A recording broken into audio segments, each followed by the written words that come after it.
Je voudrais aborder un troisième sujet dans cette émission du soir. Il porte sur le sempiternel Cameroun, mon pays natal. Le Cameroun. Nous sommes bientôt le 18, il est 23h12 en France, nous sommes bientôt le 18 octobre. Et les Camerounais les plus distraits continuent à regarder l'aéroport de Yaoundé-Simalène pour voir s'il y aurait un signal d'atterrissage de l'avion de celui qui fait figure de chef de l'État du Cameroun, le président de la République du Cameroun, le dictateur, l'autocrate impénitent, Paul Barthélémy Biya Bimvolo. Mais j'insiste à nouveau ce soir pour leur dire que ce n'est pas vers l'aéroport qu'il faut regarder. Parce que dans cet aéroport, que Paul Biya arrive en marchant, ou plutôt en trottinant, du mieux qu'il peut, que Paul Biya arrive allongé, pour toujours, s'il ne peut pas, ou que l'on nous dise finalement qu'il n'arrivera pas. La question camerounaise n'est pas liée à ce qui va se passer à l'aéroport de Yaoundé-Simalène. La question camerounaise est liée à ce qui va se passer dans les casernes. Parce que le pouvoir est de facto entre les mains des militaires. Je recommence une deuxième fois. Les Camerounais ne doivent pas regarder l'aéroport, ils doivent surveiller leur caserne.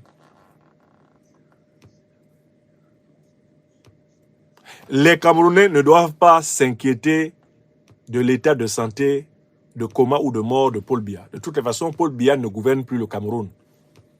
Son âge avancé, son incapacité liée à sa sénilité sont une évidence incontestable.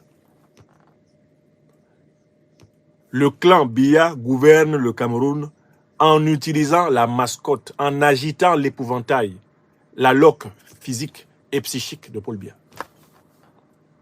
Par conséquent, ce sont ceux-là qui contrôlent les régies financières de l'État, les bases militaires stratégiques du pays. Ce sont eux qui doivent être l'objet du souci des Camerounais. Arrêtez de regarder l'aéroport. Il n'y a rien là-bas. Il vient haut, c'est pareil. Il ne vient pas haut, c'est pareil. Il ne vient plus jamais haut, c'est pareil. Ou il vient mort haut, c'est pareil. Cet homme n'a plus la main sur le destin du Cameroun. Je vous ai dit plusieurs fois que c'est un homme du passé et du passif. Mais ce qui nous pend au nez, c'est un coup d'État. Le coup d'État est en cours. Le clan dirige déjà le pays. Mais le problème du clan, c'est comment justifier une succession civile directe. Ils ont esquissé l'instrumentalisation de la Constitution.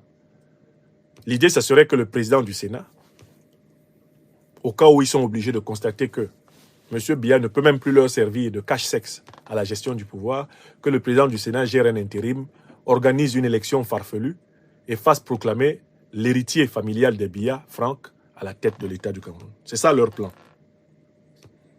S'ils s'agitent, s'ils ont fait venir des tas de ministres à Genève, s'ils ont fait venir même des militaires, des officiers à Genève, c'est parce qu'ils préparent ça. Ils préparent le braquage du pouvoir. Mais, comme je vous l'ai expliqué hier, et comme je vais l'expliquer tous les jours, la voie qui a été prévue par Paul Biya, c'est-à-dire que Niat ou bien Aboubakari, le Lamido de Rebouba, ou bien le 3e vice-président, le 4e vice-président du Sénat, organise des élections truquées pour son fils Franck. Cette voie-là, eh bien, la France-Afrique ne la soutient pas. La France-Afrique ne soutient pas cette voie.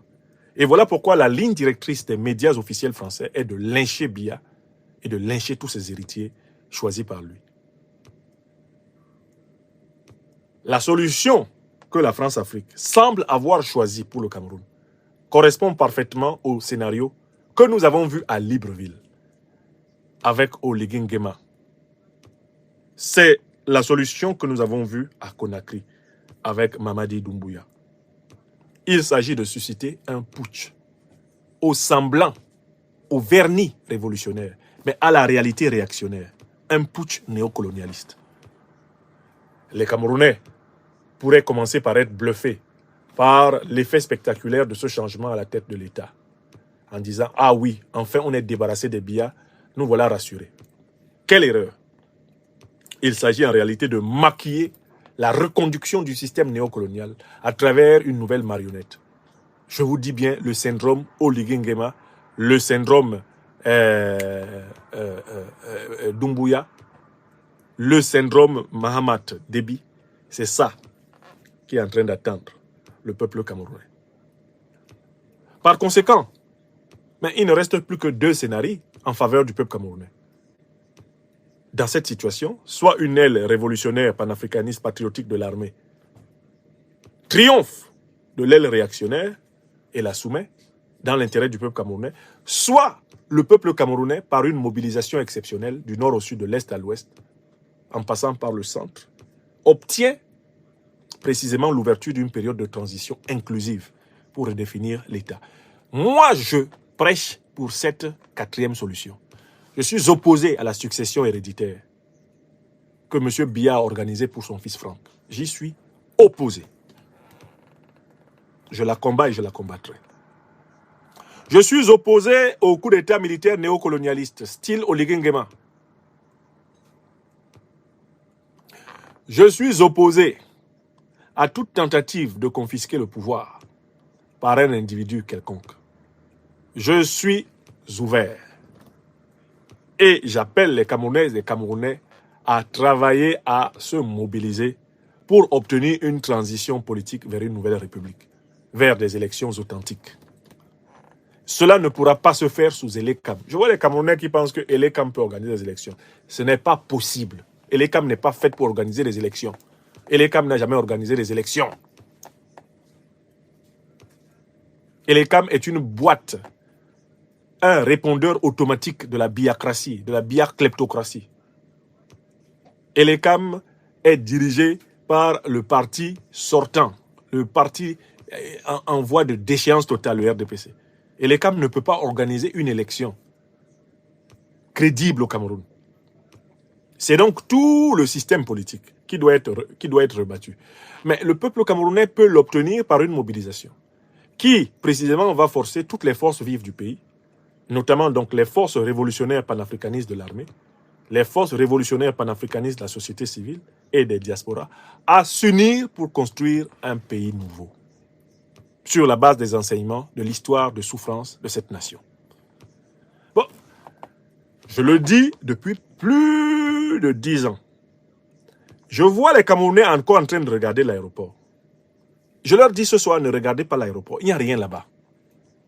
Moi, je ne regarde pas, je ne cherche pas à savoir si Paul Biya est rentré, pas rentré. Je ne cherche pas du tout à savoir cela. Je cherche à savoir si les Camerounais ont compris que le pouvoir est dans leurs mains. Et que tous les plans que je viens d'évoquer là tomberaient si seulement dans Yaoundé, dans Douala, dans Garoua, dans Gaoundéré, dans Boya, dans Bafoussam, dans Bertois, les Camerounais sortent du tribalisme pour s'intéresser au bien commun du Cameroun. Parce que les Camerounais que vous voyez là sont enfermés dans les enclos du tribalisme.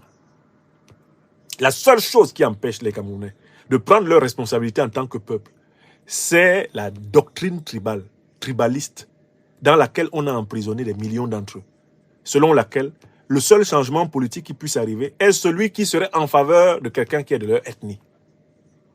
Or, une telle doctrine aboutit à une opération à somme nulle, qui consiste à faire que les Camerounais se neutralisent entre eux, se bloquent entre eux. Il faut que les Camerounais extirpent cette doctrine et la remplacent par la conscience de la citoyenneté africaine, de tout Camerounais. Avec cette conscience citoyenne africaine, qu'ils sortent pour dire, maintenant c'est nous, collectivement, qui nous organisons pour décider de l'avenir de notre pays. Les Camerounais doivent donc travailler à développer la conscience panafricaine. Et par là, prendre la responsabilité individuelle et collective de sortir pour organiser, insister et obtenir une transition politique inclusive. C'est la seule solution. Toutes les autres solutions nous exposent à une aventure mystérieuse, à une aventure ambiguë, ce qui peut soit conduire le pays à une guerre civile interminable, soit de nouveau reconduire le pays sous une dictature abominable. Entre la guerre civile interminable et la dictature abominable, je ne choisis pas. Ni l'une ni l'autre. L'une est la peste, l'autre le choléra. Il faut plutôt une responsabilisation nationale, une responsabilisation dans les diasporas, une prise en main de notre destin sur des bases, de conscience panafricaine. Il faut sortir de l'enclos tribal, qui est un enclos mental, et regarder le pays. Agir ensemble pour le pays. Pour cela, il va falloir écouter celles et ceux des Camerounais qui servent et veulent servir authentiquement l'intérêt national. Il faut les écouter. C'est ça construit la télécommande. Qu'ils soient dans le nord, qu'ils soient dans l'extrême nord, qu'ils soient dans la Damawa, qu'ils soient au sud-ouest, qu'ils soient au nord-ouest, qu'ils soient dans l'ouest, qu'ils soient dans le littoral, qu'ils soient dans le centre, dans le sud, dans l'est. Il faut écouter les Camerounais, qu'ils soient dans les diasporas. Il faut écouter les Camerounais, les Camerounaises qui, sincèrement, ont compris la nécessité de ce dépassement et ensemble constituer une voix de la nation. Reconstituer l'âme immortelle actuellement enterrée de ce pays, sans âme. Ce pays exsangue, ce pays fatigué, ce pays épuisé, ce pays blasé. Ne regardons plus vers l'aéroport. Regardons en nous-mêmes. Regardons nous-mêmes. Regardons-nous nous-mêmes. Au Cameroun et dans les diasporas. Et assumons-nous. Et c'est vrai pour tous les pays africains qui sont dans les mêmes processus. Accéder à la conscience africaine, à la conscience citoyenne panafricaine et se regarder comme liés par le même destin et l'obligation de bâtir des nations solides pour aller vers la grande puissance africaine dont nous avons besoin pour l'émancipation mondiale de l'humanité africaine. C'est mon message ce soir. Et je reviendrai de manière récurrente dans cette période où une crise ouverte et grave va éclater au Cameroun. Une crise ouverte et grave va éclater au Cameroun.